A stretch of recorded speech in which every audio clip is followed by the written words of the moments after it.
ಶ್ರೀ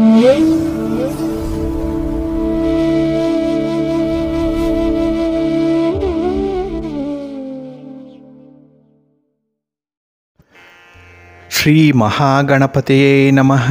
ಶ್ರೀ ಗುರುಭ್ಯೋ ನಮಃ. ಹರಿ ಓಂ. ಸಿರಿಗನ್ನಡ ಸುದ್ದಿವಾಹಿನಿಯ ಸದಭಿಮಾನದ ಸಹೃದಯ ವೀಕ್ಷಕ ಮಹಾಶಯರೇ, ತಮಗೆಲ್ಲರಿಗೂ ಕೂಡ ಸಿರಿಗನ್ನಡ ಸುದ್ದಿವಾಹಿನಿಗೆ ಸ್ವಾಗತ. ದಯಾಮಯನಾದಂಥ ಭಗವಂತನ ಅನುಗ್ರಹ ತಮ್ಮೆಲ್ಲರಿಗೆ ಪ್ರಾಪ್ತಿಯಾಗಲಿ, ತಮ್ಮೆಲ್ಲರ ಜೀವನ ಆರೋಗ್ಯದಾಯಕವಾಗಿರಲಿ, ಸಂತೃಪ್ತಿದಾಯಕವಾಗಿರಲಿ ಎಂದು ಭಗವಂತನಲ್ಲಿ ಪ್ರಾರ್ಥನೆಯನ್ನು ಮಾಡ್ತಾ ಈ ದಿನದ ವಿಶೇಷ ಕಾರ್ಯಕ್ರಮವನ್ನು ನೋಡೋಣ. ಹಾಗೆ ದ್ವಾದಶ ರಾಶಿಯವರ ಗೋಚಾರ ಫಲಗಳು ಹೇಗಿವೆ ಅನ್ನೋದನ್ನು ಕೂಡ ತಿಳಿಯೋಣ ಬನ್ನಿ. ವೀಕ್ಷಕರೇ, ಈ ದಿನ ತಮ್ಮ ಹುಟ್ಟುಹಬ್ಬವನ್ನು ಆಚರಿಸ್ಕೊಳ್ತಾ ಇರುವಂಥ ತಮಗೆಲ್ಲರಿಗೂ ಕೂಡ ಹುಟ್ಟುಹಬ್ಬದ ಶುಭಾಶಯಗಳು. ಹಾಗೆ ಈ ದಿನಾಂಕದಂದು ವಿವಾಹವಾಗಿರುವಂಥ ದಂಪತಿಗಳಿಗೂ ಕೂಡ ವಿವಾಹ ವಾರ್ಷಿಕೋತ್ಸವದ ಶುಭಾಶಯಗಳನ್ನು ಹೇಳ್ತಾ ಭಗವಂತ ತಮಗೆಲ್ಲರಿಗೂ ಕೂಡ ಸಕಲ ಸನ್ಮಂಗಳಗಳನ್ನು ಕರುಣಿಸಲಿ ಅಂತ ಹೇಳಿ ಸಿರಿಗನ್ನಡ ಸುದ್ದಿವಾಹಿನಿಯ ಪರವಾಗಿ ಪ್ರಾರ್ಥಿಸುತ್ತೇನೆ. ಪ್ರೀತಿಯ ವೀಕ್ಷಕ ಬಂಧುಗಳೇ, ಈ ದಿನ 2024 ಏಪ್ರಿಲ್ ತಿಂಗಳ 3ನೇ ತಾರೀಕು ಸೌಮ್ಯವಾಸರ ಅಂದರೆ ಬುಧವಾರ. ಈ ಬುಧವಾರದ ನಿತ್ಯ ಪಂಚಾಂಗ ಫಲ ಹೇಗಿದೆ ನೋಡೋಣ ಬನ್ನಿ. ಶ್ರೀ ಶೋಭಕೃತು ನಾಮ ಸಂವತ್ಸರೆ, ಉತ್ತರಾಯಣಿ, ಶಿಶಿರ ಋತು, ಫಾಲ್ಗುಣ ಮಾಸ, ಕೃಷ್ಣ ಪಕ್ಷದ ನವಮಿಯ ತಿಥಿ ಈ ದಿನ ಇದೆ. ಇದು ಈ ದಿನ ಮಧ್ಯಾಹ್ನ 1:41 ಇರಲಿದೆ. ಈ ದಿನದ ನಕ್ಷತ್ರ ಉತ್ತರಾಭಾದ್ರ ನಕ್ಷತ್ರ. ಇದು ಈ ದಿನ ಸಂಜೆ 5:29 ಇರಲಿದೆ. ನಂತರ ಶ್ರವಣ ನಕ್ಷತ್ರ ಆರಂಭ ಆಗುತ್ತೆ. ಈ ದಿನದ ಯೋಗ ಶಿವಯೋಗ, ದಿಕ್ಷೂಲೆ ಉತ್ತರ ದಿಕ್ಕು. ಈ ದಿನ ಸೂರ್ಯ ಇರುವಂಥ ರಾಶಿ ಮೀನ, ಚಂದ್ರ ಇರುವಂಥ ರಾಶಿ ಮಕರ.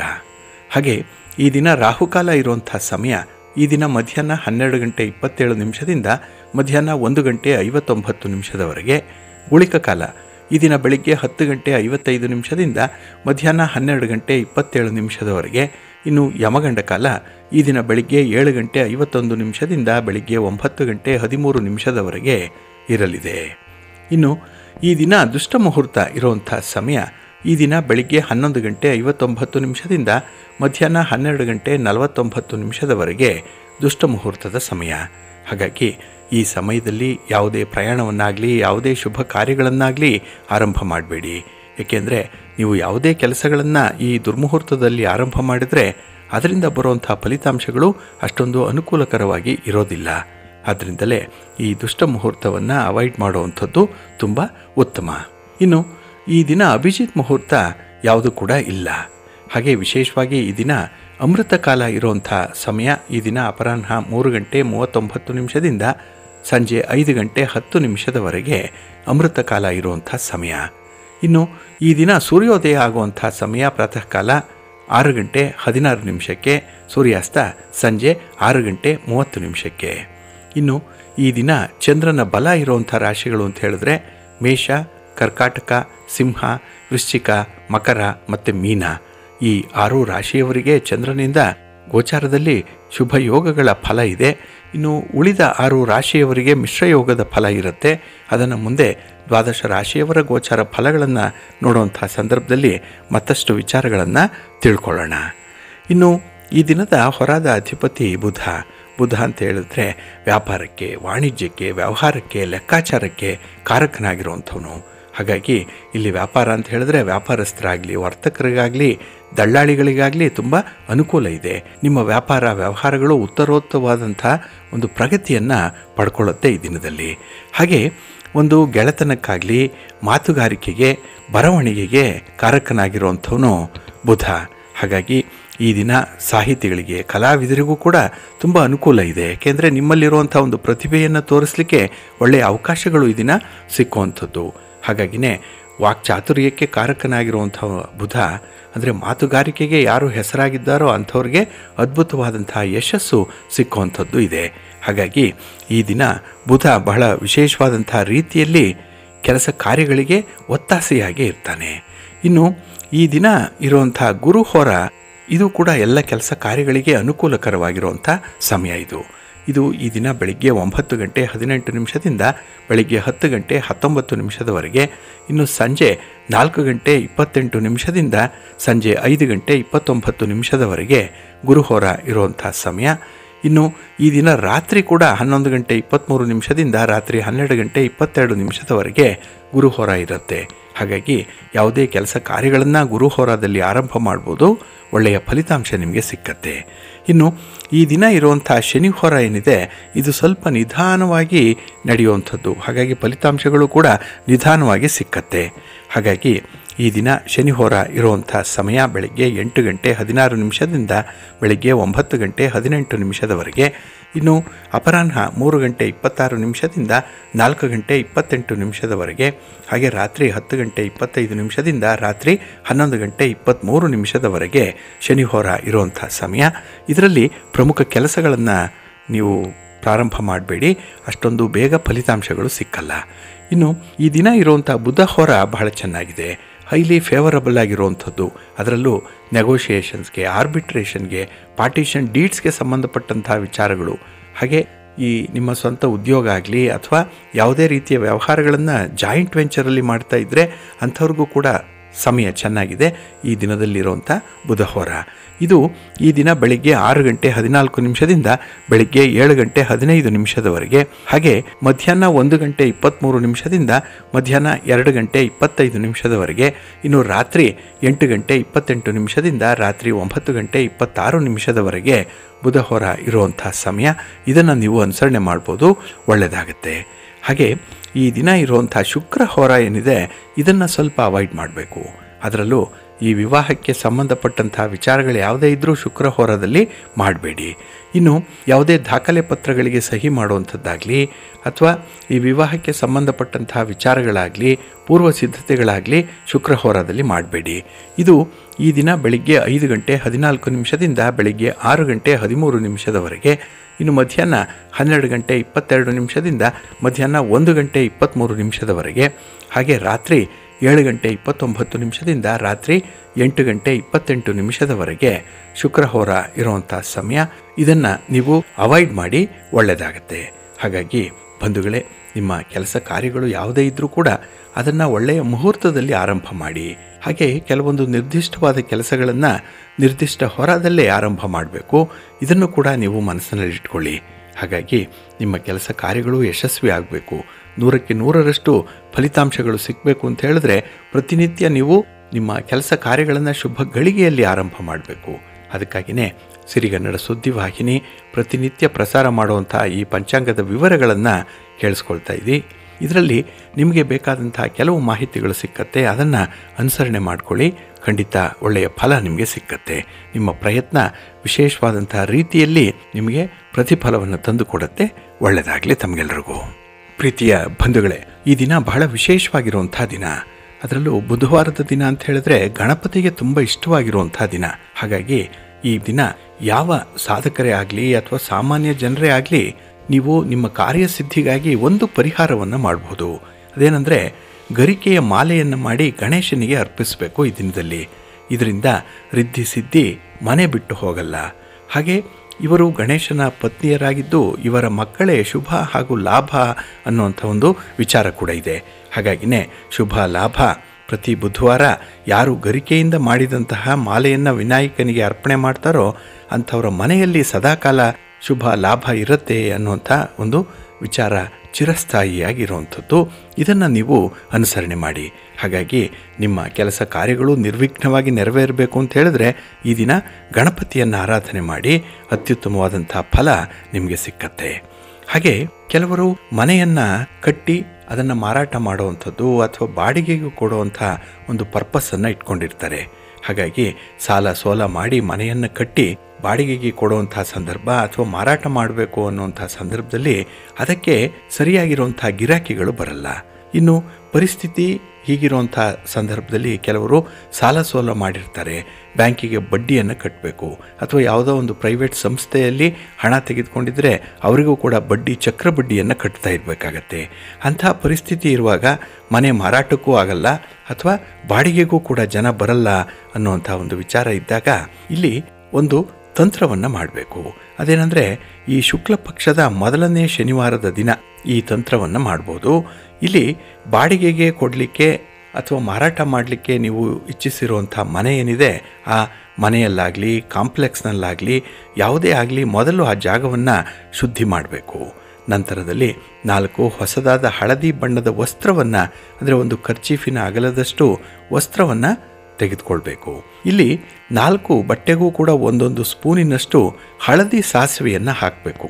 ಇದನ್ನು ಗಮನದಲ್ಲಿಟ್ಕೊಳ್ಳಿ. ಗ್ರಂಥಿಗೆ ಅಂಗಡಿಯಲ್ಲಿ ಸಿಕ್ಕತ್ತೆ. ಈ ಹಳದಿ ಸಾಸಿವೆಯನ್ನು ಅದರಲ್ಲಿ ಹಾಕಿ ಆ ಒಂದು ಹಳದಿ ವಸ್ತ್ರ ಏನಿದೆ ಅದನ್ನು ಗಂಟು ಕಟ್ಟಬೇಕು. ಹಾಗೆ ಅದಕ್ಕೆ ಅಗರಬತ್ತಿಯ ಧೂಪವನ್ನು ಕೊಡುವಂಥದ್ದು. ನಂತರ ಶುದ್ಧೀಕರಿಸಿದಂತಹ ಮನೆಯ 4 ಭಾಗಕ್ಕೂ ಕೂಡ ಆ 4 ದಿಕ್ಕುಗಳಿಗೂ ಒಂದೊಂದು ಗಂಟನ್ನು ಇಡಬೇಕು. ಇಲ್ಲಿ ವಾರ ವಾರ ಹಳದಿ ಗಂಟನ್ನು ಮಾಡುವಂಥ ಅವಶ್ಯಕತೆ ಇಲ್ಲ. ಒಮ್ಮೆ ಮಾತ್ರ ಮಾಡಿದರೆ ಸಾಕು. ನಂತರ ನಿಮ್ಮ ಪಾಡಿಗೆ ಬೀಗವನ್ನು ಹಾಕ್ಕೊಂಡು ಬನ್ನಿ. ಆ ಪ್ರವೇಶ ದ್ವಾರದ ಮುಂದೆ 27 ದಿನ ನಿರಂತರವಾಗಿ ಮಣ್ಣಿನ ಹಣತೆಯಲ್ಲಿ ಸಾಸಿವೆ ಎಣ್ಣೆಯ ದೀಪವನ್ನು ಹಚ್ಚಿಡಿ. ಶನೇಶ್ವರನನ್ನು ಪ್ರಾರ್ಥನೆ ಮಾಡಿಕೊಳ್ಳಿ. ನೀವು ಕಟ್ಟಿರುವಂಥ ಮನೆ ಮಾರಾಟ ಆಗುತ್ತೆ, ಇಲ್ಲಾಂದರೆ ಆ ಮನೆಗೆ ಯಾರಾದರೂ ಬಾಡಿಗೆದಾರರಾದರೂ ಬರ್ತಾರೆ. ಹಾಗಾಗಿ ಈ ನಿಷ್ಠೆಯಿಂದ ಮಾಡುವಂಥ ಈ ಪರಿಹಾರ ಕ್ರಮ 27 ದಿನಗಳ ಪರ್ಯಂತ ಮಾಡಬೇಕು. ಅಷ್ಟರ ಒಳಗೆ ನಿಮ್ಮ ಸಂಕಲ್ಪ ನೆರವೇರುತ್ತೆ. ಹಾಗಾಗಿ ಪ್ರತಿಯೊಬ್ಬರಿಗೂ ಕೂಡ ಈ ಒಂದು ಸರಳ ಪರಿಹಾರ ಮಾಡಲಿಕ್ಕೆ ಸಾಧ್ಯ ಆಗುತ್ತೆ. ಇದನ್ನು ನೀವು ಮುಂದುವರಿಸಿ ಅಂತ ಹೇಳ್ತಾ, ಇನ್ನು ನಮ್ಮ ವೀಕ್ಷಕ ಬಂಧುಗಳು ಕೇಳಿರುವಂಥ ಪ್ರಶ್ನೆಗಳಿಗೆ ನಾವು ಅದೇ ವಾಟ್ಸಪ್ ಗ್ರೂಪಿಂದ ಉತ್ತರಗಳನ್ನು ಹೇಳ್ತಾ ಇದ್ದೇವೆ. ಹಾಗಾಗಿ ಕೆಲವರು ತಮ್ಮ ಎಲ್ಲ ವಿವರಗಳನ್ನು ಕೊಟ್ಟು, ಅಂದರೆ ಡೇಟ್ ಆಫ್ ಬರ್ತ್ ಇರ್ಬೋದು, ಟೈಮ್ ಇರ್ಬೋದು, ಸ್ಥಳ, ಹೆಸರು ಮತ್ತು ಯಾವ ಉದ್ದೇಶಕ್ಕಾಗಿ ಪ್ರಶ್ನೆ ಇದೆ ಅನ್ನೋಂಥದ್ದನ್ನು ಬಹಳ ಸ್ಪಷ್ಟವಾಗಿ ಬರೆದು ಕಳಿಸ್ತಾ ಇದ್ದೀರಿ. ಕೆಲವರಲ್ಲಿ ಇನ್ನೂ ಅಸ್ಪಷ್ಟತೆ ಇದೆ, ಗೊಂದಲ ಇದೆ. ಹಾಗಾಗಿ ನಿಮ್ಮ ಪ್ರಶ್ನೆ, ನಿಮ್ಮ ವಿವರ ಬಹಳ ವಿವರವಾಗಿ ನಮಗೆ ಸಲ್ಲಿಸಿದ್ರೆ ಮಾತ್ರ ನಾವು ಕೂಡ ಅದನ್ನು ಬೇರೆ ಬೇರೆ ದೃಷ್ಟಿಕೋನದಿಂದ ನೋಡಿ ಆ ಸಮಸ್ಯೆಗೆ ಪರಿಹಾರವನ್ನು ಹೇಳಲಿಕ್ಕೆ ಸಾಧ್ಯ ಆಗುತ್ತೆ. ಇನ್ನು ಈಗಾಗಲೇ ಸ್ಕ್ರೀನ್ ಮೇಲೆ ಡಿಸ್ಪ್ಲೇ ಆಗಿರುವಂಥ ನಂಬರ್ ಏನಿದೆ, ಇದಕ್ಕೆ ವಾಟ್ಸಪ್ ಮೂಲಕ ನಿಮ್ಮ ಸಮಸ್ಯೆಗಳನ್ನು, ನಿಮ್ಮ ಸಲಹೆಗಳನ್ನು ಹೇಳ್ಕೊಳ್ಬೋದು. ಹಾಗೆ ಕೆಲವರಿಗೆ ಉತ್ತರ ಹೇಳಲಿಕ್ಕೆ 1-2 ದಿನಗಳು ತಡ ಆಗ್ತಾ ಇದೆ. ಏಕೆಂದರೆ ಜಾತಕದ ಪೂರ್ಣ ಪರಿಶೀಲನೆ ಆಗಬೇಕು. ಜೊತೆಗೆ ಸ್ವಲ್ಪ ಬಿಡುವಿಲ್ಲದ ಕಾರ್ಯಕ್ರಮ ಇರೋದರಿಂದ ನಮ್ಮ ಬಂಧುಗಳು ಈ ವಿಷಯವನ್ನು ನೀವು ಪಾಸಿಟಿವ್ ಆಗಿ ಸ್ವೀಕಾರ ಮಾಡ್ತೀರಿ ಅಂತ ಹೇಳ್ತಾ, ಇನ್ನು ನಮ್ಮ ವೀಕ್ಷಕ ಬಂಧುಗಳು ಕೆಲವರು ಮಾಡ್ತಾ ಇರುವಂಥ ಉದ್ಯೋಗದಲ್ಲಿ ಪ್ರಗತಿಯನ್ನು ಕಾಣ್ತಾ ಇಲ್ಲ. ಕೆಲವರು ಮಾಡ್ತಾ ಇರುವಂಥ ಬಿಸ್ನೆಸ್ಸಲ್ಲಿ, ಸ್ವಂತ ಬಿಸ್ನೆಸ್ಸಲ್ಲೂ ಕೂಡ ಒಂದು ರೀತಿಯಲ್ಲಿ ಚೇತರಿಕೆ ಇರಲ್ಲ. ಹಾಗಾಗಿ ನಷ್ಟಗಳೇ ಜಾಸ್ತಿ ಆಗ್ತಾ ಇರುವಂಥ ಸಂದರ್ಭಗಳಿದೆ. ಈ ಬಗ್ಗೆ ಸಾಕಷ್ಟು ಪ್ರಶ್ನೆಗಳು ಕೂಡ ಬರ್ತಾ ಇದೆ. ಹಾಗಾಗಿ ನೀವು ಮಾಡುವಂತಹ ಉದ್ಯೋಗ ಆಗಲಿ ಅಥವಾ ವ್ಯಾಪಾರ ಆಗಲಿ, ನೀವು ಬಯಸಿದಂತಹ ಒಂದು ಪ್ರತಿಫಲ ಸಿಗಬೇಕು ಅಂತ ಹೇಳಿದ್ರೆ ಕ್ಷಿಪ್ರ ಗಣಪತಿಯನ್ನು ಆರಾಧನೆ ಮಾಡಬೇಕು. ಇಲ್ಲಿ ಉದ್ಯೋಗದಲ್ಲಿ, ವ್ಯಾಪಾರದಲ್ಲಿ ಏಳಿಗೆ ಆಗಲಿಕ್ಕೆ ಸಂಪಾದಿಸಿದಂತಹ ಹಣ ಕೈಯಲ್ಲಿ ನಿಲ್ಲದೇ ಇದ್ದರೆ ಇನ್ನು ಸಂಪಾದನೆ ಕಮ್ಮಿ ಆಗುತ್ತೆ, ಖರ್ಚು ಜಾಸ್ತಿ ಆಗುತ್ತೆ.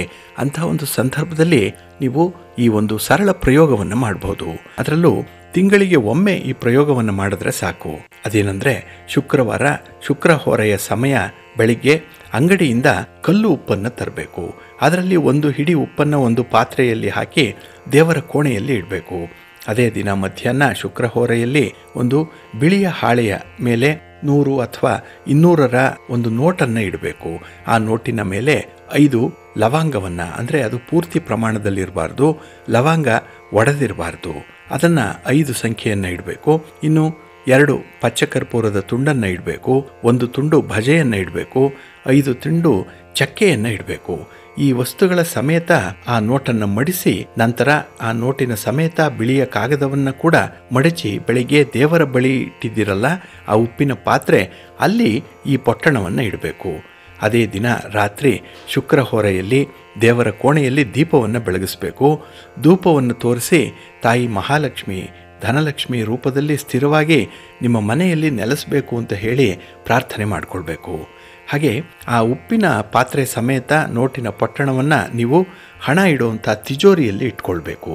ಹಾಗಾಗಿ ನಿಮ್ಮ ವ್ಯಾಪಾರಕ್ಕೆ ನೀವು ಒಂದು ಗಲ್ಲ ಪೆಟ್ಟಿಗೆಯನ್ನು ಮಾಡ್ಕೊಂಡಿರ್ತೀರಿ, ಆ ಪೆಟ್ಟಿಗೆಯಲ್ಲಿ ಅದನ್ನು ಇಡಬಹುದು.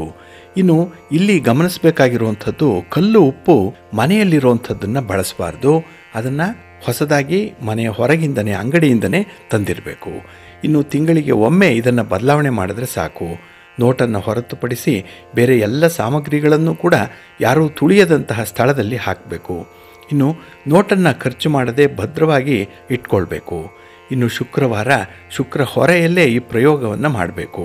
ಹಾಗಾಗಿ ನಾವು ಸಿರಿಗನ್ನಡ ಸುದ್ದಿವಾಹಿನಿ ಪ್ರತಿನಿತ್ಯ ಈ ಹೊರ ಶಾಸ್ತ್ರವನ್ನು, ಹೊರೆಯ ಸಮಯವನ್ನು ಪ್ರಸಾರ ಮಾಡ್ತಾ ಇದೆ. ಇಂಥ ಒಂದು ವಿಚಾರಕ್ಕೆ ಈ ಹೊರ ಅನುಕೂಲಕರವಾಗಿರುತ್ತೆ. ಹಾಗಾಗಿನೇ ಕೆಲವರ ಮನಸ್ಸಿನಲ್ಲಿರ್ಬೋದು, ಯಾಕಾಗಿ ಹೊರವನ್ನು ಅದರ ಸಮಯವನ್ನು ತಿಳಿಸ್ತಾ ಇದ್ದಾರೆ, ಇದು ನಮಗೆ ಅನುಕೂಲ ಇಲ್ಲ ಅಂತ ಹೇಳಿ. ಆದರೆ ಕೆಲವರು ಇದನ್ನು ಭಾರಿ ನಂಬುವಂಥವ್ರು ಇದ್ದಾರೆ, ಇದನ್ನು ಅನುಸರಣೆ ಮಾಡುವಂಥವರು ಕೂಡ ಇದ್ದಾರೆ. ಹಾಗಾಗಿನೇ ನಮ್ಮ ಬಂಧುಗಳ ಅನುಕೂಲಕ್ಕಾಗಿ ಮಾಡಿಕೊಂಡಿರುವಂಥ ಈ ಸಣ್ಣ ಪುಟ್ಟ ಅರೇಂಜ್ಮೆಂಟ್ಸ್ ಏನಿದೆ, ಇದನ್ನು ನೀವು ಪುರಸ್ಕರಿಸ್ತೀರಿ. ಈಗ ಹೇಳಿರುವಂಥ ಕೆಲವು ಪರಿಹಾರ ಕ್ರಮಗಳನ್ನು ಅನುಸರಣೆ ಮಾಡ್ತೀರಿ. ಇವೆಲ್ಲ ಮನಸ್ಸಿಗೆ ಸ್ವಲ್ಪ ಸಮಾಧಾನವನ್ನು ತರುವಂಥದ್ದು. ಹಾಗಾಗಿ ಇದನ್ನು ಮುಂದುವರಿಸಿ, ಇನ್ನು ನಾವು ವಾಟ್ಸಪ್ ಗ್ರೂಪ್ನಲ್ಲಿ ನಿಮಗೆ ವೈಯಕ್ತಿಕವಾಗಿ ಹೇಳಿರುವಂಥ ವಿಚಾರಗಳೇನಿದೆ ಅದನ್ನು ಅಲ್ಲಿಯೇ ಮುಂದುವರಿಸಿ ಅದಕ್ಕೆ ಪರಿಹಾರವನ್ನು ಕೂಡ ಕಂಡುಕೊಳ್ಳೋಣ ಅಂತ ಹೇಳ್ತಾ, ನಿಮ್ಮೆಲ್ಲರ ಪ್ರಯತ್ನ ಯಶಸ್ವಿಯಾಗಲಿ, ಒಳ್ಳೆಯದಾಗಲಿ. ಪ್ರೀತಿಯ ಬಂಧುಗಳೇ, ಈ ದಿನದ ವಿಶೇಷ ಕಾರ್ಯಕ್ರಮದಲ್ಲಿ ನಾವು ಸಾಕಷ್ಟು ವೀಕ್ಷಕ ಬಂಧುಗಳ ಪ್ರಶ್ನೆಯನ್ನು ನೋಡ್ತಾ ಇರುವಂತಹ ಸಂದರ್ಭದಲ್ಲಿ ಅವರಿಗೆ ಮಿತ್ರರಾಗಿರುವಂಥವರೇ ಶತ್ರುಗಳಾಗ್ತಾ ಇದ್ದಾರೆ. ಅಂದರೆ ಒಂದು ಕಾಲದಲ್ಲಿ ಪ್ರಾಣ ಸ್ನೇಹಿತರಾಗಿದ್ದಂಥವರು ಯಾವುದೋ ಒಂದು ಕಾರಣಕ್ಕಾಗಿ ಅವರು ಶತ್ರುಗಳಾಗಿ ಪರಿವರ್ತನೆ ಹೊಂದ್ತಾ ಇದ್ದಾರೆ ಅನ್ನುವಂಥ ಒಂದು ವಿಚಾರ. ಹಾಗೆ ಮನೆಯಲ್ಲೂ ಕೂಡ ಒಡ ಹುಟ್ಟಿದವರು ವಿಶೇಷವಾಗಿ ವೈರಿಗಳಂತೆ ವರ್ತಿಸ್ತಾ ಇರ್ತಾರೆ ಅನ್ನುವಂಥ ಕೆಲವೊಂದು ಸಮಸ್ಯೆಗಳನ್ನು ಹೇಳ್ತಾ ಬಂದಿದ್ದಾರೆ. ಇದೆಲ್ಲವನ್ನು ನಾವು ನೋಡಿದಾಗ ಇದು ಎಲ್ಲ ಮನೆಗಳಲ್ಲೂ ಕೂಡ ಒಂದಲ್ಲ ಒಂದು ರೀತಿಯಲ್ಲಿ ಇದ್ದದ್ದೇ. ಹಾಗಾಗಿ ಒಂದು ಕಾಲಕ್ಕೆ ಯಾರು ಮಿತ್ರರಾಗಿದ್ದರು, ಯಾರು ಅಲ್ಲಿ ಒಂದು ರಿಲೇಷನ್ಶಿಪ್ ಚೆನ್ನಾಗಿತ್ತು, ಅವರು ಕೆಲ ಕಾಲದ ನಂತರದಲ್ಲೇ ಶತ್ರುಗಳಾಗಿ ಮಾರ್ಪಡುವಂಥ ಸಾಧ್ಯತೆಗಳು ಜಾಸ್ತಿ ಇರುತ್ತೆ. ಇದಕ್ಕೆ ಈ ಜ್ಯೋತಿಷ್ಯ ಶಾಸ್ತ್ರ ಯಾವ ರೀತಿಯ ಗ್ರಹಗಳ ಕಾಂಬಿನೇಷನನ್ನು ಸೂಚಿಸುತ್ತೆ ಅನ್ನುವಂಥ ವಿಚಾರಗಳನ್ನು ನೋಡೋಣ. ಇಲ್ಲಿ ಈ ಕುಟುಂಬ ಅಂತ ಹೇಳಿ ತೆಗೆದುಕೊಂಡ್ರೆ ಇದು ಬಹಳ ಚಿಕ್ಕದಾಗಿರುವಂಥದ್ದು. ಹಾಗಾಗಿನೇ ಚಿಕ್ಕ ಕುಟುಂಬದಲ್ಲೇ ಈ ಡಿಪೆಂಡೆನ್ಸಿ ಲೆವೆಲ್ ಜಾಸ್ತಿ ಇರುತ್ತೆ. ಅಂದರೆ ಪರಸ್ಪರ ಒಬ್ಬರ ಮೇಲೆ ಒಬ್ಬರು ಡಿಪೆಂಡ್ ಆಗಿರುವಂಥದ್ದು. ಅಂದರೆ ಕೆಲಸ ಕಾರ್ಯಗಳನ್ನು ಹಂಚಿಕೊಂಡು ಮಾಡುವಂಥ ಸಂದರ್ಭಗಳು ಕುಟುಂಬದಲ್ಲಿ ಜಾಸ್ತಿ ಇರುತ್ತೆ.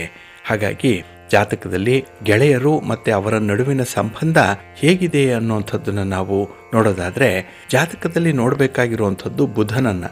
ಏಕೆಂದರೆ ಬುಧ ಈ ಫ್ರೆಂಡ್ಶಿಪ್ಗಾಗಲಿ ಅಥವಾ ರಿಲೇಷನ್ಶಿಪ್ಗಾಗಲಿ ಬಹಳ ಮುಖ್ಯವಾಗಿ ಪರಿಗಣಿಸಲ್ಪಡಬೇಕಾಗಿರುವಂಥವನು. ಹಾಗಾಗಿ ಈ ಬುಧನ ಜೊತೆಯಲ್ಲಿ 11ನೇ ಮನೆಯನ್ನು ನೋಡಬೇಕು. ಇದು ಲಾಭಸ್ಥಾನ. ಮತ್ತು 11ನೇ ಮನೆಯ ಅಧಿಪತಿಯನ್ನು, ಹಾಗೆ 11ನೇ ಮನೆಯಲ್ಲಿರುವಂಥ ಗ್ರಹಗಳು ಮತ್ತು ಯಾವ ರಾಶಿ 11ನೇ ಮನೆಗೆ ಬರುತ್ತೆ ಅನ್ನುವಂಥದ್ದನ್ನು ನೋಡಬೇಕು. ಇಲ್ಲಿ ಜಾತಕದಲ್ಲಿ ಬುಧ ಏನಾದರೂ ತುಂಬ ಬಲಿಷ್ಠನಾಗಿದ್ದರೆ ಗೆಳೆಯರ ಬಳಗದಲ್ಲಿ ವಿಶೇಷವಾದಂಥ ಗೌರವ ಸಿಕ್ಕತ್ತೆ. ಹಾಗಾಗಿ ಗೆಳೆತನ ಅನ್ನುವಂಥ ಒಂದು ಬಾಂಡೇಜ್ ಇದೆಯಲ್ಲ, ಅದು ಬಹಳ ಭದ್ರವಾಗಿರುತ್ತೆ ಈ ಜಾತಕದಲ್ಲಿ ಬುಧ ತುಂಬ ಸ್ಟ್ರಾಂಗ್ ಆಗಿದ್ದರೆ. ಇನ್ನು ರವಿ, ಚಂದ್ರ ಮತ್ತು ಬುಧ, ಗುರು, ಶುಕ್ರ ಇವರು 11ನೇ ಮನೆಯಲ್ಲಿದ್ದರೆ ಹಿತೈಷಿಗಳು ಮಿತ್ರರಾಗಿರ್ತಾರೆ. ಹಾಗಾಗಿ ಯಾವುದೋ ಒಂದು ಕಾರಣಕ್ಕೆ ಪರಿಚಯ ಆದಂಥವರೇ ಕೊನೆಗೆ ಮಿತ್ರರಾಗುವಂಥ ಸಾಧ್ಯತೆಗಳು ಜಾಸ್ತಿ ಇರುತ್ತೆ. ಇನ್ನು ಶನಿಯಿಂದ ಚಂದ್ರ ಪೀಡಿತನಾದಾಗ ಅವರು ಗೆಳೆಯರಿಂದ ನೋವನ್ನು ಅನುಭವಿಸ್ತಾರೆ. ಕೆಲವು ಪ್ರೀತಿ ಪ್ರೇಮದ ಪ್ರಕರಣಗಳಲ್ಲಿ ಪ್ರೀತಿಯನ್ನು ಮಾಡಿದಂಥ ಹುಡುಗ ಆಗಲಿ ಹುಡುಗಿ ಆಗಲಿ ಹೆಚ್ಚು ನೋವನ್ನು ಅನುಭವಿಸ್ತಾ ಇರ್ತಾರೆ, ತಮ್ಮನ್ನು ತಾವೇ ನಿಂದಿಸ್ಕೊಳ್ತಾ ಇರ್ತಾರೆ. ಇಂಥದ್ದಕ್ಕೆ ಶನಿಯಿಂದ ಚಂದ್ರ ಪೀಡಿತನಾಗ್ತಾ ಇರ್ತಾನೆ. ಇಲ್ಲಿ 11ನೇ ಮನೆಯಲ್ಲಿ ಅಶುಭ ಗ್ರಹಗಳಿದ್ದಾಗ ಗೆಳೆಯರಿಂದ ವಿಶ್ವಾಸಘಾತಕತನ ಉಂಟಾಗತ್ತೆ. ಹಾಗಾಗಿನೇ ಈ 11ನೇ ಮನೆ ಬಹಳ ವಿಶೇಷವಾಗಿ ಪರಿಗಣಿಸಬೇಕು ಜಾತಕದಲ್ಲಿ. ಇಲ್ಲಿ ಯಾವುದೇ ಅಶುಭ ಗ್ರಹಗಳು ಇರಬಾರ್ದು. ಒಂದು ವೇಳೆ ಇದ್ದರೆ ಗೆಳೆಯರೇ ಶತ್ರುಗಳಾಗುವಂಥ ಸಾಧ್ಯತೆಗಳು ಜಾಸ್ತಿ ಇರುತ್ತೆ. ಇನ್ನು 11ನೇ ಮನೆಯಲ್ಲಿ ಕುಜ ಏನಾದರೂ ಇದ್ದರೆ ಅವರಲ್ಲಿ ಮಾತು ತುಂಬ ಒರಟಾಗಿ ಬರುತ್ತೆ ಮತ್ತು ತಪ್ಪು ತಿಳುವಳಿಕೆಗಳು ಬಹಳ ಬೇಗ ಆಗುವಂಥದ್ದು. ಹಾಗಾಗಿ ಮನೆಯಲ್ಲಿ ನೋಡಿ ತಂದೆ ಮಕ್ಕಳಿಗಾಗಲಿ ಅಥವಾ ಪತಿ ಪತ್ನಿಯರಿಗಾಗಲಿ ಅತ್ತೆ ಮಾವಂದಿರ ಮಧ್ಯದಲ್ಲಾಗಲಿ ಯಾವುದೇ ಮಾತುಗಳನ್ನಾಡಿದಾಗ ಆ ಮಾತಿನಲ್ಲೇ ಅಪಾರ್ಥಗಳು ಉಂಟಾಗ್ತಾ ಇರುತ್ತೆ. ಮಾತಿನಲ್ಲಿ ಭಿನ್ನ ಭೇದಗಳು ಅಭಿಪ್ರಾಯಗಳು ಬರುವಂಥ ಸಾಧ್ಯತೆಗಳಿರುತ್ತೆ. ನೀವು ಒಳ್ಳೆಯ ಭಾವನೆಯಲ್ಲೇ ಮಾತಾಡ್ತೀರಿ, ಆದರೆ ಆ ಮಾತನ್ನು ಕೇಳಿಸ್ಕೊಂಡವರು ತಪ್ಪಾಗಿ ಅರ್ಥೈಸ್ಕೊಳ್ತಾರೆ. ಹಾಗಾಗಿ ಒಳ್ಳೆಯ ತನಕ್ಕೆ ಬೆಲೆನೇ ಇಲ್ವಾ, ಹೇಳಿರುವಂಥ ವಿಚಾರ ಅವರ ಶ್ರೇಯಸ್ಸಿಗೆ, ಅಂಥ ಒಂದು ಸಂದರ್ಭದಲ್ಲಿ ಅವರೇ ನನ್ನನ್ನು ಹೀನಾಯವಾಗಿ ನೋಡ್ತಾರಲ್ಲ ಅನ್ನುವಂಥ ಒಂದು ಕೊರಗು ಸಾಮಾನ್ಯವಾಗಿ ಕಾಣುವಂಥದ್ದು. ಇದಕ್ಕೆ ಪ್ರಮುಖವಾಗಿರುವಂಥ ಕಾರಣ 11ರಲ್ಲಿ ಅಶುಭ ಗ್ರಹಗಳು ಇರುವಂಥದ್ದು, ಜೊತೆಗೆ 11ರಲ್ಲಿ ಕುಜ ಇರುವಂಥದ್ದು. ಹಾಗೆ 11ನೇ ಮನೆಯಲ್ಲಿ ಶನಿ ಏನಾದರೂ ಇದ್ದರೆ ಈ ಪಾರ್ಟ್ನರ್ಸ್ಗಳಿಂದ ತೊಂದರೆಗಳು ಉಂಟಾಗುತ್ತೆ. ಈ ಪಾರ್ಟ್ನರ್ಶಿಪ್ಪಲ್ಲಿ ವ್ಯವಹಾರಗಳನ್ನು ಮಾಡ್ತಾ ಇರ್ಬೋದು, ಪಾರ್ಟ್ನರ್ಶಿಪ್ಪಲ್ಲಿ ಏನೋ ಒಂದು ಅಗ್ರಿಮೆಂಟ್ ಆಗಿರ್ಬೋದು, ಅಥವಾ ಲೈಫ್ ಪಾರ್ಟ್ನರ್ ಇರ್ಬೋದು, ಇನ್ನು ಪ್ರೀತಿ ಪ್ರೇಮದ ವಿಚಾರದಲ್ಲಿ ಪ್ರೀತಿಸುವಂಥ ವ್ಯಕ್ತಿ ಇರ್ಬೋದು. ಇಂಥವರಲ್ಲಿ ಜಾತಕ ನೋಡಿದಾಗ ಅವರ ಜಾತಕದಲ್ಲಿ 11ರಲ್ಲಿ ಶನಿ ಏನಾದರೂ ಇದ್ದರೆ ಅಲ್ಲಿ ಪಾರ್ಟ್ನರ್ಗಳಿಂದ, ಜೊತೆಗೆ ತೀರಾ ಹತ್ತಿರದ ಗೆಳೆಯರಿಂದ ದ್ರೋಹ ಉಂಟಾಗುತ್ತೆ. ಹಾಗಾಗಿ ಹಣಕಾಸಿನ ವಿಚಾರದಲ್ಲಿ ದ್ರೋಹ ಆಗ್ಬೋದು, ಅಥವಾ ಗೆಳೆತನವೇ ಬೇಡ ಅಂತ ಹೇಳಿ ನಿಮ್ಮ ಮೇಲೆ ಗೂಬೆ ಕೂರಿಸಿ ಅವರು ದೂರ ಹೋಗುವಂಥ ಸಾಧ್ಯತೆಗಳು ಜಾಸ್ತಿ ಇರುತ್ತೆ. ಇನ್ನು ಜಾತಕದಲ್ಲಿ ಈ 6ನೇ ಮನೆಯನ್ನು ಶತ್ರುಸ್ಥಾನ ಅಂತ ಹೇಳಿ ಕರೀತಾರೆ. ಇಲ್ಲಿ 6ನೇ ಮನೆಯಲ್ಲಿ ಗುರು ಬುಧನನ್ನು ನೋಡಿದ್ರೆ ಅಥವಾ ಶುಕ್ರ ಬುಧನನ್ನು ನೋಡಿದ್ರೆ ಅವರಿಗೆ ಉತ್ತಮವಾದಂತಹ ಸ್ನೇಹಿತರು ಸಿಗ್ತಾರೆ. ಅಂದರೆ ಕಷ್ಟ ಸುಖಗಳಲ್ಲಿ ಸಹಭಾಗಿಗಳಾಗುವಂಥ ಗೆಳೆಯರು ಅವರಿಗೆ ಸಿಕ್ಕುವಂಥದ್ದು ಇದೆ. ಇನ್ನು ರವಿ ಚಂದ್ರ ಬುಧ 11ನೇ ಮನೆಯಲ್ಲಿದ್ದರೆ ಅಲ್ಲಿ ಅತ್ಯುತ್ತಮವಾದಂತಹ ಸ್ನೇಹಿತರು ಸಿಗ್ತಾರೆ. ಅವರಿಗೆ ನಿಮ್ಮ ಕಷ್ಟ ಸುಖಗಳನ್ನು ಹೇಳ್ಕೊಳ್ಬೋದು, ನಿಮ್ಮ ರಹಸ್ಯಗಳನ್ನು ಅವರ ಜೊತೆ ಹಂಚ್ಕೊಳ್ಬಹುದು. ಹಾಗಾಗಿನೇ ಜಾತಕದಲ್ಲಿ 1, 2, 4, 5, 7, 10, 11 ಈ ಮನೆಗಳು ಚೆನ್ನಾಗಿದ್ದರೆ ಅತ್ಯುತ್ತಮವಾದಂಥ ಸ್ನೇಹಿತರು ಸಿಗ್ತಾರೆ ಅನ್ನುವಂಥ ಒಂದು ವಿಚಾರವನ್ನು ಜ್ಯೋತಿಷ್ಯ ಶಾಸ್ತ್ರ ತಿಳಿಸುತ್ತೆ. ಹಾಗಾಗಿ ನಿಮ್ಮಲ್ಲಿ ನಿಮ್ಮ ಜನ್ಮ ಕುಂಡಲಿ, ರಾಶಿ ಕುಂಡಲಿ ಏನಾದರೂ ಇದ್ದರೆ ಅದರಲ್ಲಿ ಈ ಮನೆಗಳು ಯಾವುದರಿಂದ ಪೀಡಿತ ಆಗಿದೆ, ಯಾರ ದೃಷ್ಟಿ ಯಾವ ಮನೆಯ ಮೇಲಿದೆ ಅನ್ನುವಂಥದ್ದನ್ನು ನೋಡಿ ನಿಮಗೆ ಇರುವಂಥ ಗೆಳೆಯರನ್ನು ಅಥವಾ ನಿಮ್ಮ ಪಾರ್ಟ್ನರನ್ನು ತಿಳಿಸ್ಬೋದು. ಇನ್ನು ಬಹಳ ವಿಶೇಷವಾಗಿ ಗಮನಿಸಬೇಕಾಗಿರುವಂಥದ್ದು ಅಂತ ಹೇಳಿದ್ರೆ, ಕೆಲವರಿಗೆ ಮನೆಯಲ್ಲಾಗಲಿ, ಉದ್ಯೋಗ ಮಾಡುವಂತಹ ಸ್ಥಳದಲ್ಲಾಗಲಿ, ವ್ಯಾಪಾರ ಮಾಡುವಂತಹ ಸ್ಥಳದಲ್ಲಾಗಲಿ ಒಂದು ರೀತಿಯ ಕಿರಿಕಿರಿ ಇರುತ್ತೆ. ಕೆಲವರನ್ನು ಕಂಡರೆ ಆಗಲ್ಲ, ಕೆಲವರ ಉಪಸ್ಥಿತಿ ಒಂದು ನೆಗೆಟಿವ್ ಇಂಪ್ಯಾಕ್ಟನ್ನು ಉಂಟು ಮಾಡ್ತಾ ಇರುತ್ತೆ. ಅಂತಹ ಒಂದು ಕಾಟ ಅನ್ನುವಂಥದ್ದು ಇಂಚು ಇಂಚಿಗೂ ಕಾಡುವಂಥದ್ದು. ಹಾಗಾಗಿನೇ ಈ ಶತ್ರು ಅಂತ ಹೇಳಿ ಈ ಕಿರಿಕಿರಿಯನ್ನು ಉಂಟು ಮಾಡುವಂಥವ್ರನ್ನು ಕರೀತಾರೆ. ಹಾಗಾಗಿ ಈ ಶತ್ರು ಅಂತ ಹೇಳಿದಾಗ ಅದು ಹೊರಗಿನವರೇ ಆಗಬೇಕು ಅಂತೇನಿಲ್ಲ, ಒಳಗಿನವರು ಕೂಡ ಆಗಬಹುದು. ಅಂದರೆ ಈ ಜಾತಕದಲ್ಲಿ 3 ಮತ್ತು 11ನೇ ಮನೆ ಮಿತ್ರ ಅಥವಾ ಗೆಳೆಯರನ್ನು ತಿಳಿಸಿದ್ರೆ 6 ಮತ್ತು 12ನೇ ಮನೆ ಶತ್ರುಗಳನ್ನು ಹೇಳುವಂಥ ಮನೆಗಳು. ಹಾಗಾಗಿ ಜಾತಕದಲ್ಲಿ 3ನೇ ಮನೆ ಮತ್ತು 11ನೇ ಮನೆ ಹೇಗಿದೆ ಅಂತ ನೋಡಬೇಕು. ಇನ್ನು 6 ಮತ್ತು 12ನೇ ಮನೆಯಲ್ಲಿ ಶತ್ರುಗಳು ಇದ್ದಾರಾ ಅನ್ನೋವಂಥದ್ದನ್ನು ನೋಡಬೇಕು. ಹಾಗೆ 3ರ ಅಧಿಪತಿ ನೀಚನಾಗಿದ್ದರೆ 6ರಲ್ಲಿ ನಿಮ್ಮ ಒಡ ಹುಟ್ಟಿದವರಿಗೆ ವೈರಿಗಳಾಗ್ತಾರೆ. ಹಾಗೆ 6ರ ಅಧಿಪತಿ 3ರಲ್ಲಿದ್ದರೂ ಕೂಡ ಅವರು ವೈರಿಗಳಾಗ್ತಾರೆ. ಹಾಗಾಗಿ ಅಣ್ಣ ತಮ್ಮಂದಿರ ಮಧ್ಯೆ, ಅಕ್ಕ ತಂಗಿಯರ ಮಧ್ಯೆ ಅಥವಾ ಸಹೋದರ ಸಹೋದರಿಯರ ಮಧ್ಯೆ ಒಂದು ರೀತಿಯಲ್ಲಿ ವೈರತ್ವ ಉಂಟಾಗುವಂಥದ್ದು ಈ ಕಾರಣಕ್ಕಾಗಿಯೇ. ಇನ್ನು 6ರ ಅಧಿಪತಿ 3ರಲ್ಲಿ ಇದ್ದಾಗಲೂ ಕೂಡ ಇದೇ ಒಂದು ಸಂದರ್ಭವನ್ನು ಎದುರಿಸಬೇಕಾಗತ್ತೆ. ಅಂದರೆ ಮನೆಯ ಒಳಗಿರುವಂಥ ಕುಟುಂಬ ಸದಸ್ಯರ ಮಧ್ಯೆಯೇ ಈ ರೀತಿಯ ಶತ್ರುತ್ವಗಳು ಕಾಣಿಸ್ತಾ ಇರುತ್ತೆ. ಹಾಗಾಗಿನೇ ಕುಟುಂಬದ ಒಟ್ಟಾರೆ ಕೆಲಸ ಕಾರ್ಯಗಳಿಗೆ ಎಲ್ಲರ ಸಹಮತಿ ಇರಲ್ಲ. ಒಂದು ಶುಭ ಕಾರ್ಯ ಅಂತ ಹೇಳಿದ್ರೆ ಕೆಲವರು ಪಾರ್ಟಿಸಿಪೇಟ್ ಮಾಡಲ್ಲ. ಹಾಗೆ ಒಬ್ಬರ ಮೇಲೆ ಒಬ್ಬರು ದೋಷಾರೋಪಣೆಗಳನ್ನು ಮಾಡುವಂಥದ್ದು. ಹಾಗೆ ಪಿತ್ರಾರ್ಜಿತವಾಗಿ ಏನಾದರೂ ಆಸ್ತಿ ಬಂದಿದ್ದರೆ ಅದನ್ನು ಹಂಚಿಕೊಳ್ಳುವಂಥ ಸಂದರ್ಭದಲ್ಲಿ ಬಹಳಷ್ಟು ಮೋಸದ ಸಾಧನೆಯನ್ನು ಮಾಡುವಂಥವರು ಕೂಡ ಇದ್ದಾರೆ.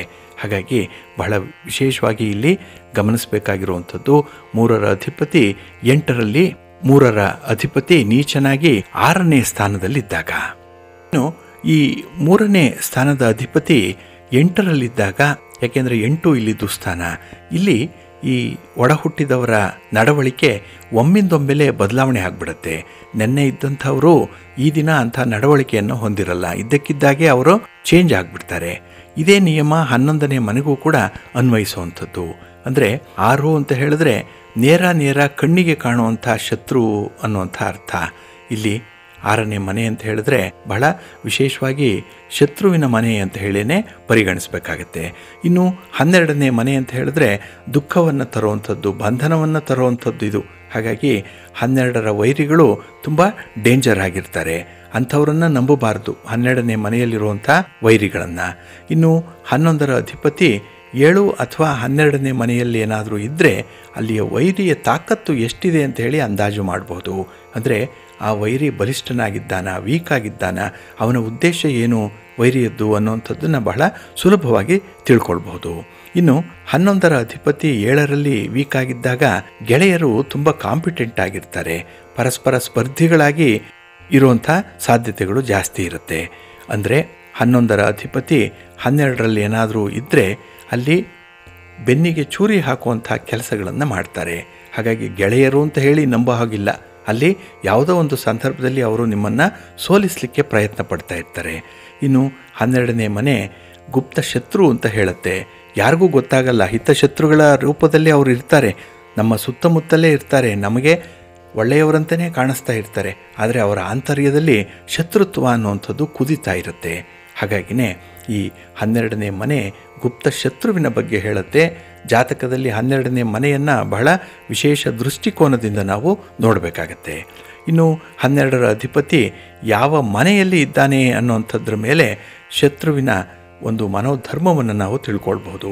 ಅವನ ಮನಸ್ಸಿನಲ್ಲಿ ಏನಿದೆ, ಯಾವ ರೀತಿ ತೊಂದರೆಯನ್ನುಂಟು ಮಾಡ್ತಾನೆ ಅನ್ನುವಂಥದ್ದನ್ನು ನಾವು ತಿಳ್ಕೊಳ್ಳಿಕ್ಕೂ ಕೂಡ ಸಾಧ್ಯ ಇದೆ. ಹಾಗೆ ಈ 12ರ ಅಧಿಪತಿ 5ನೇ ಮನೆಯಲ್ಲಿದ್ದಾಗ ನಿಮ್ಮ ಪ್ರೇಮಿಯೇ ವೈರಿ ಆಗುವಂಥದ್ದು, ನೀವು ಪ್ರೀತಿಸುವಂಥ ವ್ಯಕ್ತಿಯೇ ನಿಮಗೆ ಶತ್ರುವಾಗಿ ಪರಿಣಮಿಸುವಂಥದ್ದು ಇದೆ. ಹಾಗಾಗಿನೇ ಈ ಪ್ರೀತಿಯನ್ನು ಮಾಡುವಂಥವರು ಕೆಲ ಕಾಲದ ನಂತರದಲ್ಲಿ ದೂರ ಆಗ್ತಾರೆ, ಕೆಲ ಕಾಲದ ನಂತರದಲ್ಲಿ ದೂರವಾಗಿ ಹೋಗ್ತಾರೆ. ಜೊತೆಗೆ ಪರಸ್ಪರ ದೋಷಾರೋಪಣೆಗಳನ್ನು ಮಾಡ್ತಾ ಇರುವಂಥದ್ದನ್ನು ನೋಡ್ಬೋದು. ಈ ಎಲ್ಲ ಕಾರಣವನ್ನು ಗಮನಿಸಿದ್ರೆ 12ರ ಅಧಿಪತಿ 5ನೇ ಸ್ಥಾನದಲ್ಲಿ ಇರ್ತಾನೆ. ಇನ್ನು 12ರ ಅಧಿಪತಿ 2ನೇ ಸ್ಥಾನದಲ್ಲಿದ್ದಾಗ, ಈ 2ನ್ನು ಕುಟುಂಬ ಸ್ಥಾನ ಅಂತ ಹೇಳ್ತಾರೆ, ಇಲ್ಲಿ ಕುಟುಂಬ ಸದಸ್ಯರೇ ವೈರಿಗಳಾಗುವಂಥದ್ದು. ಹಾಗಾಗಿ ಶತ್ರುಗಳು ಹೊರಗಿನಿಂದ ಬರಲ್ಲ, ಕುಟುಂಬದ ಒಳಗೆ ಇರ್ತಾರೆ, ನಮ್ಮ ಕಣ್ಣಿಗೆ ಕಾಣಿಸಲ್ಲ, ಅಂದರೆ ಗೋಚರ ಆಗಲ್ಲ. ಏಕೆಂದರೆ ಅವರ ಬಣ್ಣದ ಮಾತು ಸಮಯೋಚಿತವಾಗಿ ಸಂದರ್ಭೋಚಿತವಾಗಿ ಅವರು ಬಣ್ಣ ಬದಲಿಸಿ ಮಾತಾಡುವಂಥದ್ದು, ಇವೆಲ್ಲದರಿಂದ ನಂಬಿಕೆ ಅನ್ನುವಂಥದ್ದು ಬಂದಾಗ ಅವರಲ್ಲಿ ದೋಷಗಳು ಕಾಣಲ್ಲ. ಆದರೆ ಈ 12ರ ಅಧಿಪತಿ 2ನೇ ಸ್ಥಾನದಲ್ಲಿದ್ದಾಗ ಕುಟುಂಬ ಸದಸ್ಯರೇ ವೈರಿಗಳಾಗ್ತಾರೆ. ಇನ್ನು 12ರ ಅಧಿಪತಿ 11ರಲ್ಲಿ ಇದ್ದಂಥ ಸಂದರ್ಭದಲ್ಲಿ ಗೆಳೆಯರು ಕಡಿಮೆ ಇರ್ತಾರೆ. ಹಾಗೆ 11ರ ಅಧಿಪತಿ ಏನಾದರೂ ತುಂಬ ಸ್ಟ್ರಾಂಗ್ ಆಗಿದ್ದರೆ ಮಿತ್ರ ಬಳಗ ಜಾಸ್ತಿ ಇರುತ್ತೆ ಅವ್ರಿಗೆ. ಈ 11ರ ಅಧಿಪತಿ ಏನಾದರೂ ತುಂಬ ವೀಕ್ ಆಗಿದ್ದರೆ ನಮ್ಮಿಂದಲೇ ಸಹಾಯ ಪಡ್ಕೊಳ್ಳುವಂಥ ಗೆಳೆಯರಿರ್ತಾರೆ. ಹಾಗಾಗಿ ಗೆಳೆಯರಿಂದ ನಾವು ಸಹಾಯ ಪಡ್ಕೊಳ್ಳೋಕ್ಕಾಗಲ್ಲ, ಬದಲಾಗಿ ಇದು ರಿವರ್ಸ್ ಆಗುತ್ತೆ, ಅಂದರೆ ನಮ್ಮಿಂದಲೇ ಅವರು ಸಹಾಯವನ್ನು ಪಡ್ಕೊಳ್ಳುವಂಥವ್ರು ಇಲ್ಲಿ 11ನೇ ಮನೆ ವೀಕ್ ಆಗಿದ್ದಾಗ. ಇನ್ನು 11ನೇ ಮನೆ ಏನಾದರೂ ಪೀಡಿತವಾಗಿದ್ದರೆ ಸಂಬಂಧಗಳು ಹಳಸಿ ಹೋಗುತ್ತೆ. ಸಣ್ಣ ಪುಟ್ಟ ಕಾರಣಗಳಿಗೂ ಕೂಡ ವಿನಾಕಾರಣ ಜಗಳ ಆಗಿ ದೂರ ಉಳಿಬೇಕು. ಇನ್ನು 10 ಮತ್ತು 11ರ ಅಧಿಪತಿಗಳು ಪರಸ್ಪರ ಸಹಕಾರಿಯಾಗಿದ್ದರೆ ಈ ಕೆರಿಯರ್ನಲ್ಲಿ, ಉದ್ಯೋಗ ಕ್ಷೇತ್ರದಲ್ಲಿ ಸ್ನೇಹಿತರು ಬಹಳ ಸಹಾಯ ಮಾಡ್ತಾರೆ, ಕೊಲೀಗ್ಸು ತುಂಬ ಹೆಲ್ಪ್ಫುಲ್ಲಾಗಿರ್ತಾರೆ. ಇನ್ನು ಲಗ್ನ ರವಿ ಚಂದ್ರ ಆದಾಗಲೂ ಕೂಡ ಉಪದ್ರವ ರೂಪದ ಶತ್ರುಗಳು ಜಾಸ್ತಿ ಇರ್ತಾರೆ. ಇನ್ನು ಕುಜನ ಪೀಡಿತವಾದಂಥ ಸನ್ನಿವೇಶನ ಇದ್ದರೆ ಆಗಾಗ ಬಗೆಹರಿಯದ ಒಂದು ಸಮಸ್ಯೆಗಳು ಬರುತ್ತೆ. ಇಲ್ಲಿ ವಿಶೇಷವಾಗಿ ಕಾಂಪ್ರಮೈಸ್ ಆಗದಂಥ ವೈರಿಗಳು ಕೂಡ ಬರುವಂಥದ್ದು ಈ ಒಂದು ಸಂದರ್ಭದಲ್ಲೇ.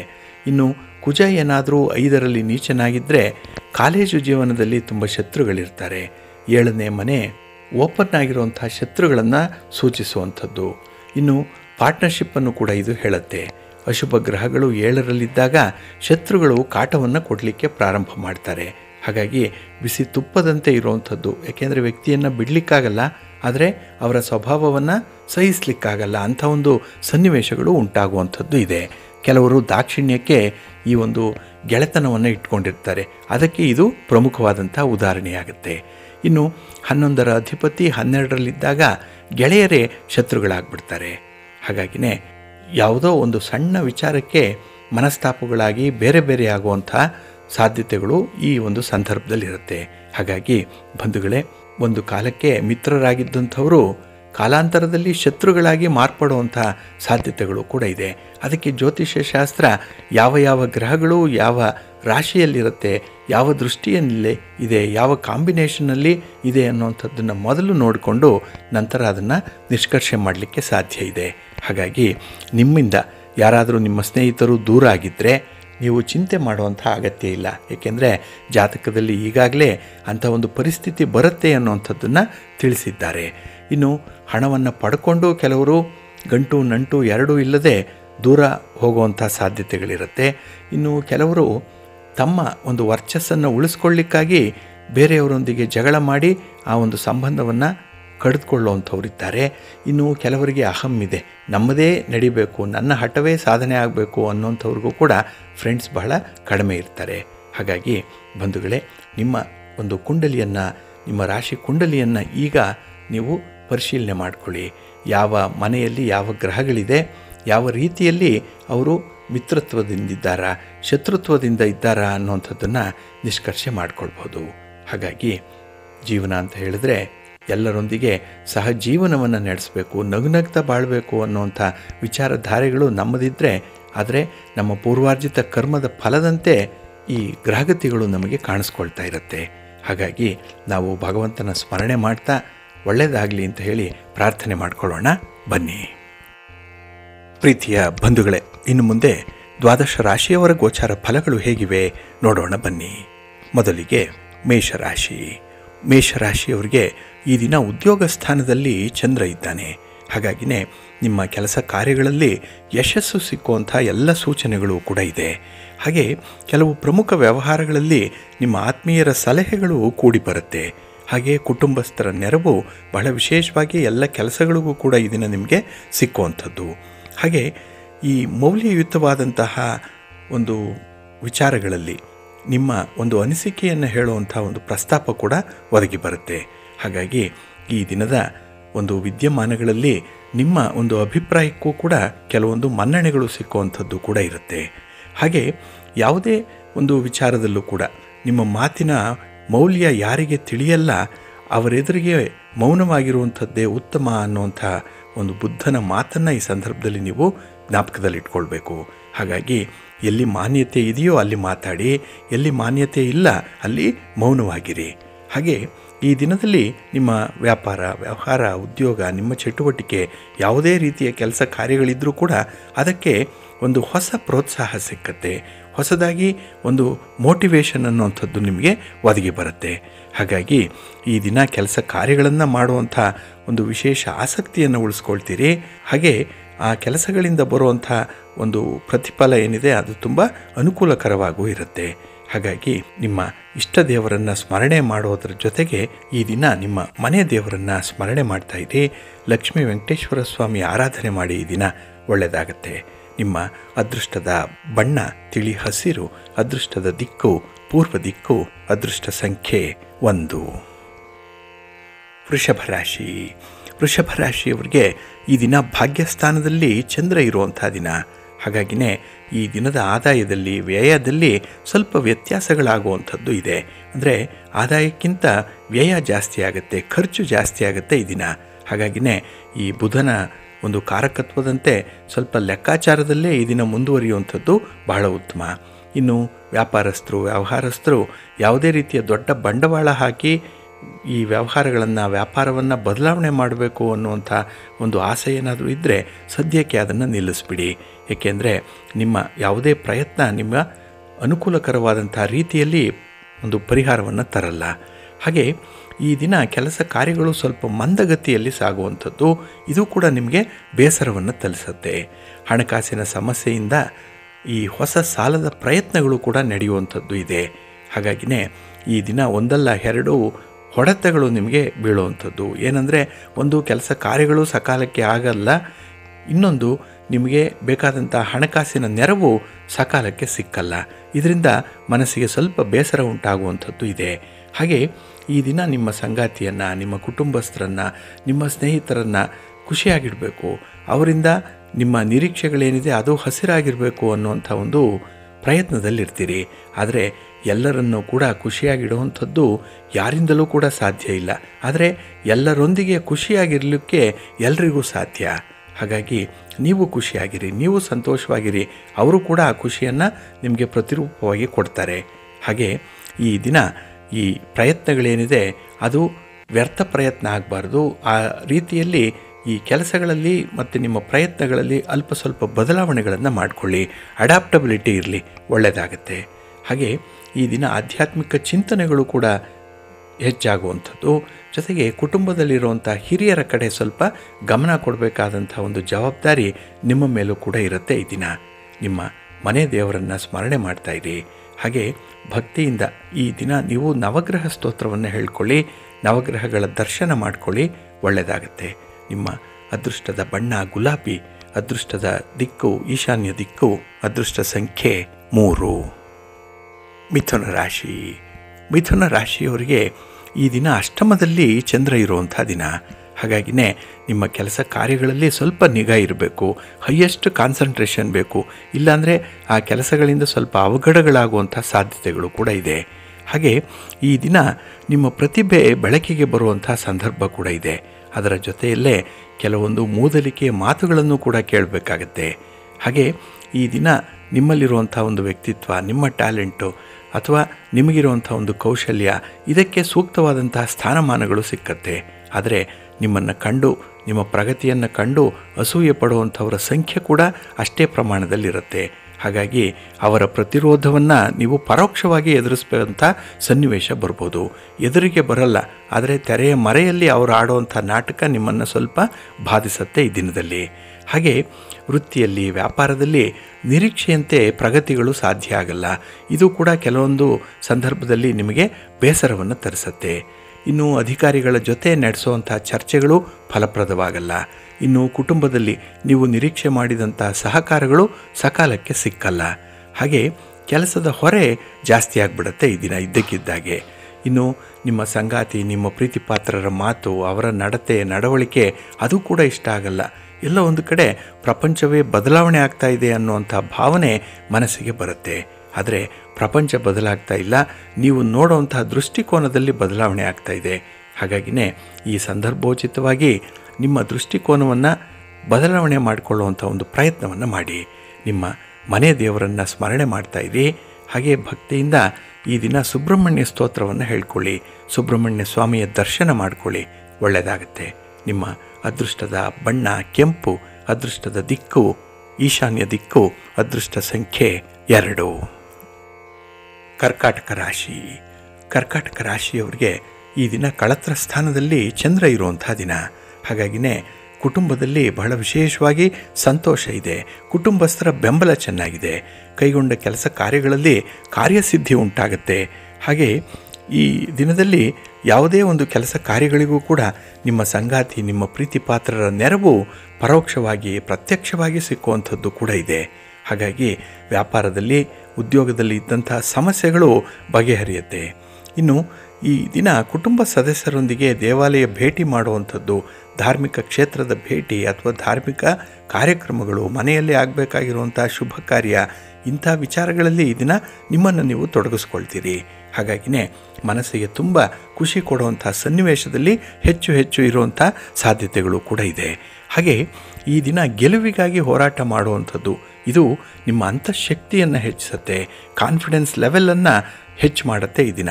ಹಾಗಾಗಿ ನಿಮ್ಮ ಹೋರಾಟ, ನಿಮ್ಮ ಪ್ರಯತ್ನ ಉತ್ತಮ ಫಲವನ್ನು ತರುತ್ತೆ ಈ ದಿನ. ಹಾಗೆ ಈ ದಿನ ಈ ಭಯದ ಮೇಲೆ ಜಯ ಸಾಧಿಸುವಂಥ ಧೈರ್ಯ ನಿಮ್ಮೊಂದಿಗಿರುತ್ತೆ.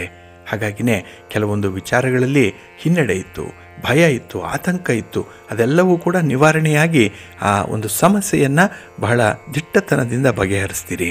ಇದು ಎಲ್ಲರ ಮೆಚ್ಚುಗೆಗೂ ಕೂಡ ಕಾರಣವಾಗುವಂಥದ್ದು. ಆದರೆ ಈ ದಿನದಲ್ಲಿ ನೀವಾಗಿ ಮಾಡಿಕೊಳ್ಳುವಂಥ ಕೆಲವು ತಪ್ಪುಗಳಿಂದ ಪಶ್ಚಾತ್ತಾಪ ಪಡಬೇಕಾಗತ್ತೆ. ಅದು ನಾಳಿನ ದೃಷ್ಟಿಯಲ್ಲಿ ಅಷ್ಟೊಂದು ಒಳ್ಳೆಯ ಒಂದು ಬೆಳವಣಿಗೆ ಅಲ್ಲ. ಹಾಗಾಗಿನೇ ಯಾವುದೇ ವಿಚಾರವನ್ನು ಕೂಲಂಕುಷವಾಗಿ ನೋಡಿ ತೀರ್ಮಾನ ಕೈಗೊಳ್ಳಿ. ನಿಮ್ಮ ಮನೆ ದೇವರನ್ನು ಸ್ಮರಣೆ ಮಾಡ್ತಾಯಿರಿ. ಹಾಗೆ ಭಕ್ತಿಯಿಂದ ಈ ದಿನ ಮಹಾಲಕ್ಷ್ಮಿಯ ಸ್ತೋತ್ರವನ್ನು ಹೇಳ್ಕೊಳ್ಳಿ, ಮಹಾವಿಷ್ಣುವಿನ ದರ್ಶನ ಮಾಡಿಕೊಳ್ಳಿ, ಒಳ್ಳೆಯದಾಗತ್ತೆ.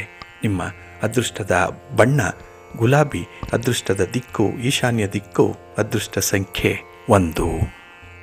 ಸಿಂಹರಾಶಿ. ಸಿಂಹರಾಶಿಯವರಿಗೆ ಈ ದಿನ 6ರ ಸ್ಥಾನದಲ್ಲಿ ಚಂದ್ರ ಇರುವಂಥ ದಿನ. ಹಾಗಾಗಿನೇ ಯಾವುದೇ ರೀತಿಯ ಕೆಲಸ ಕಾರ್ಯಗಳಿರಲಿ, ಅಲ್ಲಿ ಪ್ರಮುಖವಾದ ನಿರ್ಧಾರಗಳನ್ನು ಕೈಗೊಳ್ಳುವಂಥ ಸಾಧ್ಯತೆಗಳಿದೆ. ಹಾಗಾಗಿ ಡಿಸಿಷನ್ ಮೇಕಿಂಗ್ ಅಂದರೆ ಅಷ್ಟು ಪವರ್ಫುಲ್ ಆಗಿರುತ್ತೆ, ಅಷ್ಟು ಪರ್ಫೆಕ್ಟ್ ಆಗೂ ಇರುತ್ತೆ ಈ ದಿನ.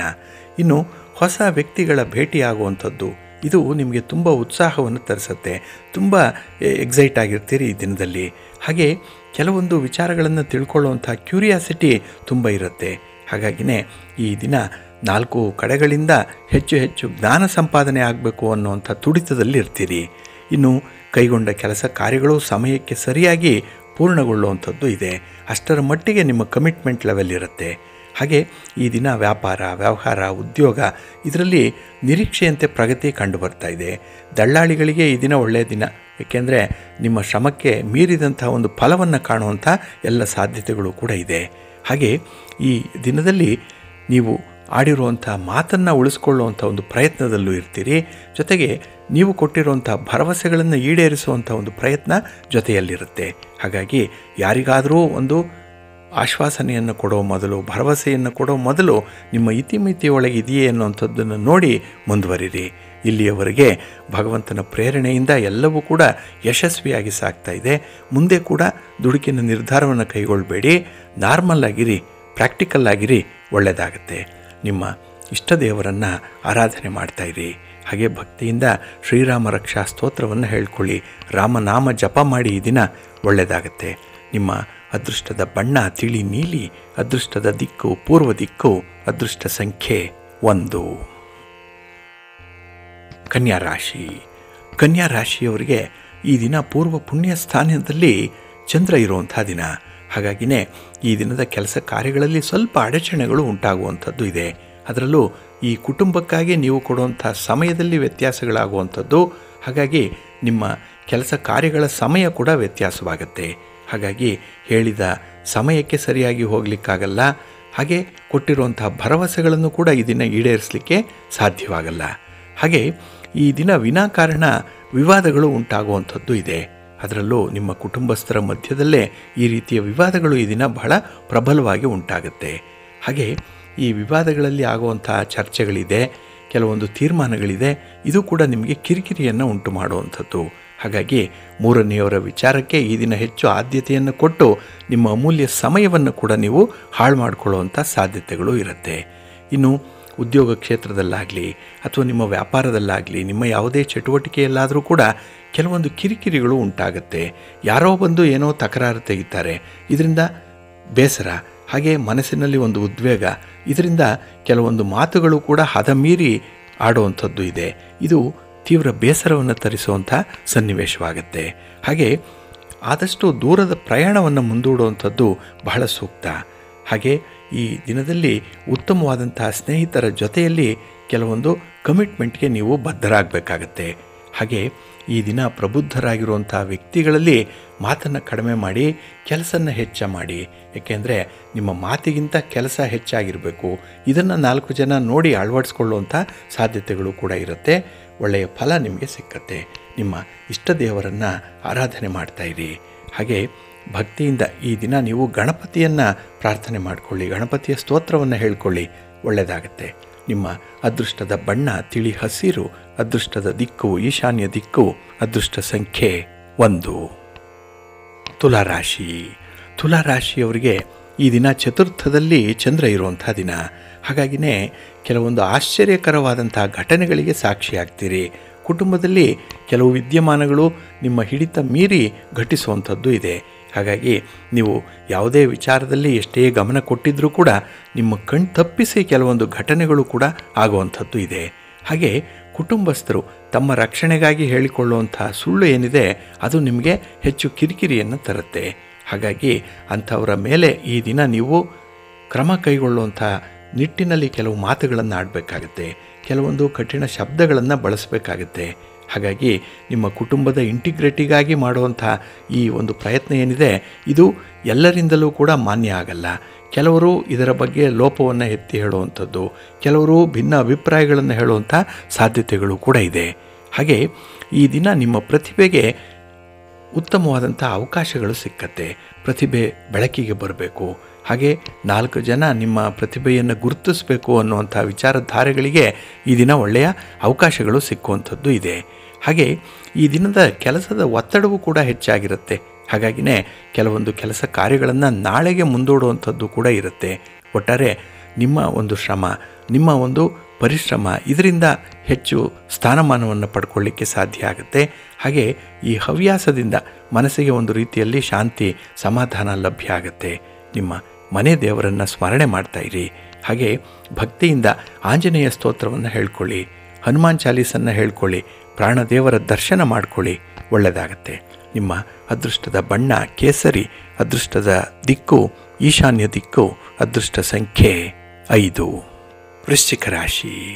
ವೃಶ್ಚಿಕ ರಾಶಿಯವರಿಗೆ ಈ ದಿನ ಕೀರ್ತಿ ಸ್ಥಾನದಲ್ಲಿ ಚಂದ್ರ ಇರುವಂಥ ದಿನ. ಹಾಗಾಗಿನೇ ಕೆಲವೊಂದು ವಿಶೇಷ ಸಂದರ್ಭಗಳಲ್ಲಿ ನಿಮಗೆ ಚಿಂತನೆಗಳು ಜಾಸ್ತಿ ಆಗುವಂಥದ್ದು, ಅದರಲ್ಲೂ ಪ್ರಬುದ್ಧವಾದಂತಹ ಚಿಂತನೆ, ಒಂದು ಮೆಚ್ಯೂರ್ಡ್ ವೇನಲ್ಲಿ ಈ ದಿನ ನಿಮ್ಮ ಅಭಿಪ್ರಾಯವನ್ನು ವ್ಯಕ್ತಪಡಿಸ್ತೀರಿ. ಹಾಗೆ ಈ ದಿನ ಅಗತ್ಯ ವಸ್ತುಗಳನ್ನು ಖರೀದಿ ಮಾಡುವಂಥ ಸಾಧ್ಯತೆಗಳು ಕೂಡ ಇದೆ. ಯೋಗ ಹೇಗಿದೆ ಅಂತ ಹೇಳಿದ್ರೆ ಕೆಲವೊಂದು ಪ್ರಮುಖವಾದಂಥ ವಸ್ತುಗಳನ್ನು ಖರೀದಿ ಮಾಡುವಂಥದ್ದು, ವ್ಯಾಪಾರ ವ್ಯವಹಾರಗಳು ಸ್ವಲ್ಪ ನಿಧಾನವಾಗಿ ನಡೆದರೂ ಕೂಡ ಉತ್ತಮ ಫಲವನ್ನು ನಾಳೆ ಕೊಡುವಂಥದ್ದು ಇದೆ. ಇನ್ನು ವಿಶೇಷವಾಗಿ ಈ ದಿನ ಮಿತ್ರರೊಂದಿಗೆ ಇದ್ದಂಥ ಭಿನ್ನಾಭಿಪ್ರಾಯಗಳು ದೂರ ಆಗುತ್ತೆ. ನೀವು ಎಷ್ಟು ಮಾತಾಡ್ತೀರೋ ಅಷ್ಟು ಈ ಅಭಿಪ್ರಾಯ ಭೇದ ಏನಿದೆ ಅದು ಕಡಿಮೆ ಆಗಿಬಿಡುತ್ತೆ. ಇನ್ನು ವಿಶೇಷವಾಗಿ ಶ್ರಮ ಪಟ್ಟರೂ ಕೂಡ ಕೆಲಸ ಪೂರ್ಣ ಆಗಲ್ಲ ಅನ್ನುವಂಥ ಸನ್ನಿವೇಶ ಇತ್ತು, ಆದರೆ ಈ ದಿನ ಆಗಲ್ಲ.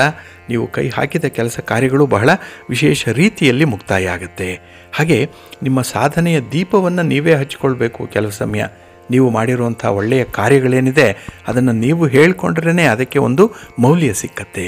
ಹಾಗೆ ನಿಮ್ಮ ಸ್ನೇಹಿತರ ಕಷ್ಟಕ್ಕೆ ನಾನಿದ್ದೇನೆ ಅನ್ನುವಂಥ ಒಂದು ಭರವಸೆಯನ್ನು ಹೇಳಿ, ಸಾಂತ್ವನದ ಮಾತು ಹೇಳಿ, ಅಷ್ಟು ಸಾಕು.